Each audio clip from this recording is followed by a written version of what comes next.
La Escuela Finlandesa de Folclore. Finlandia es uno de los países nórdicos que conforman el continente europeo. Limita al este con Rusia, al norte con Noruega, al oeste con Suecia y está circundada por el mar Báltico, que además, a través del Golfo de Finlandia, la separa de Estonia. Desde la prehistoria, las tierras fueron pobladas por los Feni, considerados como los antepasados o precursores de los finlandeses modernos. En el norte de Finlandia se encontraba la población Sami.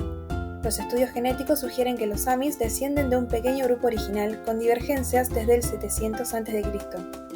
Los Samis migraron al norte debido a presiones del Tribu del Sur y la expansión de la agricultura, tema que se refleja en versos del Kalevala, del cual hablaremos más adelante. A lo largo de su historia, este país se encontró bajo el dominio sueco, en principio como un grupo de provincias, y luego fue un gran ducado a partir de la invasión del Imperio Ruso de 1809. Por varios siglos fue invadido por estos países, aunque sin compartir lengua u origen étnico. Finalmente alcanzó su independencia en el año 1917. Fue a partir de la invasión rusa de comienzos del siglo XIX que, ante el temor de perder su identidad, le otorgaron mucha importancia al folclore para reforzar el sentimiento de nacionalismo y a modo de reafirmar su identidad. Desde entonces, no solo desempeñó un papel importante en la población finlandesa y la lucha por la independencia, sino que también tuvo un impacto significativo en el campo de los estudios folclóricos y sirvió de inspiración para movimientos nacionalistas y la valorización de la diversidad cultural en todo el mundo, aportando al área el método histórico-geográfico o también el método Arn-Thompson de clasificación literaria. Las constantes invasiones de Suecia y Rusia sirvieron como estímulo para que a comienzos del siglo XIX la población finlandesa estudie y se centre en el folclore local. Es allí que surge la figura del médico y poeta Elias Lönnrot, nacido en 1802, y comenzó a recopilar estos cantos populares, baladas y cuentos cuando asistía como alumno a la Universidad de Turku. Para llevar a cabo su investigación y recopilar estos cantares tradicionales, recorrió aldeas e hizo largas jornadas a pie, tomando nota de los Laulahat, ancianos rapsodas que los conocían por la tradición oral desde tiempos remotos. El término Laulahat es una palabra finlandesa que se traduce al español como cantantes o intérpretes. Lönnrot recolectó una gran cantidad de material folclórico que consistía principalmente en cantos épicos sobre los héroes legendarios de Finlandia, los unificó y publicó en una secuencia con estructura poética ordenada.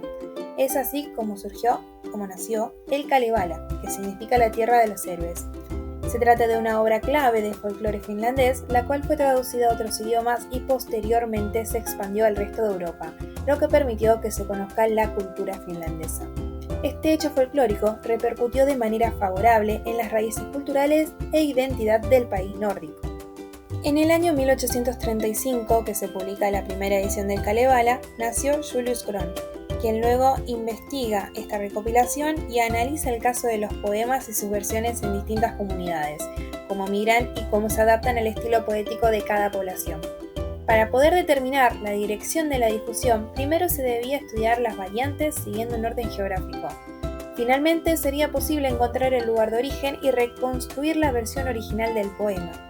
Para ello, desarrolla el Die Folkloristik Arbeit Method, método de trabajo folclórico o método folclórico. Julius Kron recopiló y editó numerosas baladas y canciones populares finlandesas y es conocido por su contribución a la preservación de la tradición poética oral de Finlandia. Su hijo, Carl Kron, continúa y amplía los estudios que realizó su padre acerca del método. La investigación folclórica debía basarse en la búsqueda, análisis y comparación del tema, utilizando criterios históricos para las fuentes escritas y criterios geográficos en cuanto a las orales, pero al mismo tiempo debían tener en cuenta el contexto sociocultural en el que se desarrolla. Es él quien perfecciona el método histórico-geográfico. Mientras que Julius Kron se centró en la poesía y literatura popular finlandesa, Carl es conocido por su trabajo en la clasificación y el estudio comparativo de cuentos populares a nivel internacional. Ambos desempeñaron papeles significativos en el campo del folclore, pero en distintas áreas. Carl Kron fue el presidente de la Sociedad de Literatura Finlandesa. Fundó la Federación de Folcloristas, que es conocida por su contribución al campo y además por buscar conectar a los folcloristas de todo el mundo. Él le dio mucha importancia a la tradición oral y escrita, a la migración y adaptación de estilos con la ley de migración y también al análisis de los poemas y sus versiones. El método histórico-geográfico de Cron no pretende ser apto para otros aspectos como costumbres, técnicas, fiestas, economía o manifestaciones de la cultura, más bien se refiere a las especies literarias. Recalcó que la importancia de un relato consiste en el tema general, en el desarrollo del tema y del asunto, y además que los temas se expresan en motivos específicos. Para poder encontrar el origen y las primeras versiones hay que tener en cuenta todas las variantes, y a la vez estas mismas se pueden ordenar según un criterio histórico utilizando las fuentes escritas y un criterio geográfico usando las fuentes orales. Pero para catalogar las variantes orales es preciso tener en cuenta las variantes que se producen en cada país, en cada provincia y en cada comunidad. Exige en su aplicación una sólida cultura, una buena técnica y dedicación. Hay algunos componentes a tener en cuenta para la clasificación de los cuentos y relatos, como el estudio de cuentos, que conlleva obtener muchas versiones de la misma historia, las fuentes bibliográficas y los archivos del material folclórico. Todas tenían que ser versiones completas y fieles. El uso del sistema de connotación.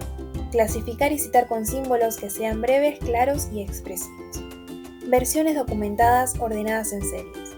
Una geográfica, datos, lugar, fecha, informante y o cronológica, las fuentes bibliográficas.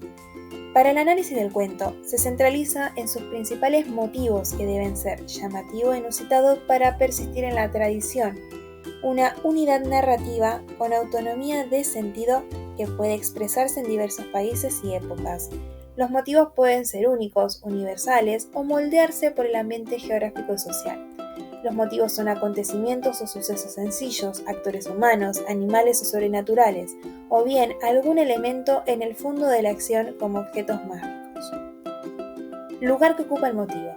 En la cadena tradicional de relato, comparación de motivos, ordenación geográfica y cronológica de variantes a las cuales pertenecen. Determina la forma normal o típica de cada área y época. Determinación de las unidades narrativas. Perfeccionamiento de los conceptos sin técnica según investigadores contemporáneos. Parten de la realidad concreta del cuento y distinguen. La ausencia del motivo, es un cuento trunco. Los secundarios accidentales, significación insuficiente, subsisten aislados o independientes.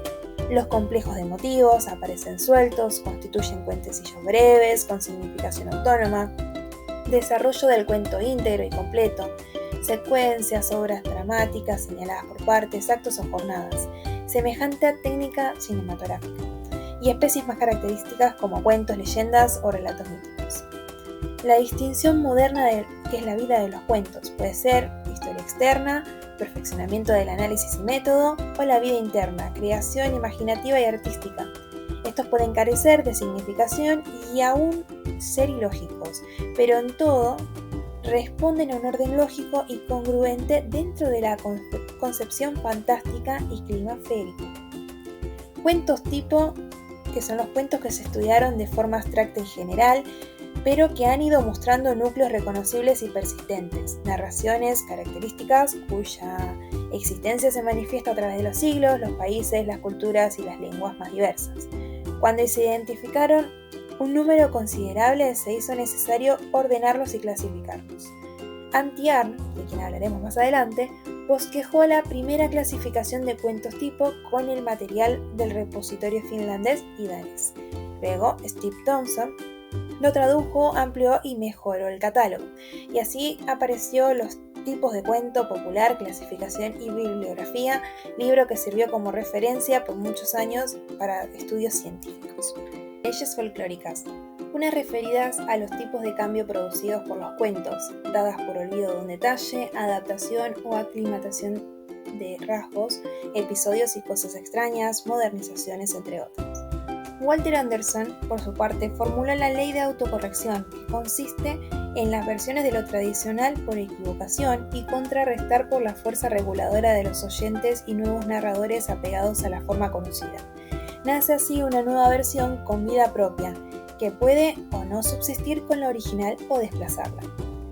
El estudio completo de un cuento implica conocimientos, criterios y análisis de aspectos dados en su máximo rigor: estadísticas, tabulación de motivos, episodios y variantes, área de distribución geográfica histórica, calidad de textos, estructura total del cuento, entre otros.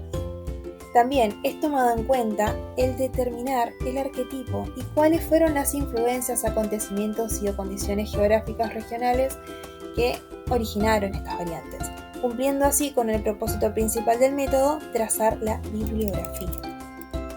De esta manera, los folclorólogos se plantearon desarrollar un catálogo internacional del material recolectado, clasificando en detalle y que esté disponible para análisis. Así se podría conocer el contenido de las colecciones de forma rápida y eficaz. En diciembre de 1867 nació en Finlandia Antti Aarn, que fue alumno de Julius y Carl Krohn. Por ello, realiza sus aportes al método anteriormente mencionado. Antti Aarn sostiene que cada motivo pertenece originalmente a un solo relato y pasa a otros por medio del préstamo. Estableció varios principios que rigen la formación de las variantes en estos textos folclóricos. Es entonces que Aarn clasifica los tipos de cuentos de animales, maravillosos y cuentos de la vida cotidiana. Escribió también La Génesis de los mitos en 1938, obra en que divide los mitos y símbolos en dos clases: los celestes y los terrenales.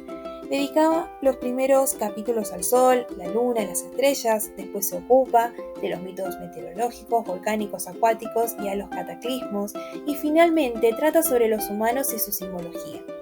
Trabajó también con la famosa colección de cuentos infantiles y del hogar de los hermanos Grimm. Dividió el cuento en subgéneros, en cuentos de animales, maravillosos, relatos cortos y chistes. Tras esto, clasificó los argumentos por tipo y les asignó un código numérico a cada uno. Tras este índice, realizó varios estudios monográficos utilizando el método histórico-geográfico. Método Aarn-Thompson, o también conocido como índice Aarn-Thompson. Lleva los nombres de sus dos principales contribuyentes, el folclorista finlandés Antti Aarn y el folclorista estadounidense Steve Thompson.